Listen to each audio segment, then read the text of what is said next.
Hey guys, what's up? In this tutorial we're going to show you how you can insert footnotes into text boxes on Affinity Designer. So let us get started.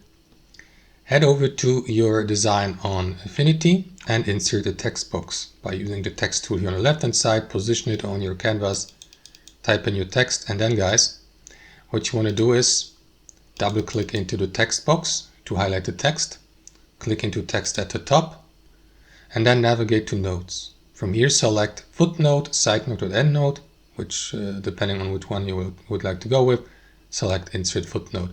And that is going to add the first footnote number here as a superscript.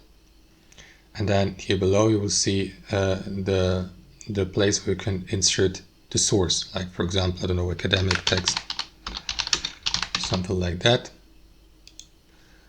Excuse the typo here. And you can also switch to the move tool or select tool in the top left, and then select that box here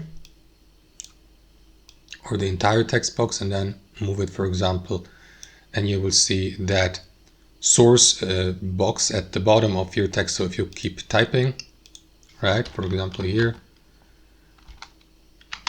ABC and so on and so forth, then the text will continue, as you can see, and the footnote will be moved to the bottom, or the source will be moved to the bottom of the text box, right that like on, in text editing tools and apps like Word and so on and so forth. So that's how it works. Thanks for watching and have a wonderful day.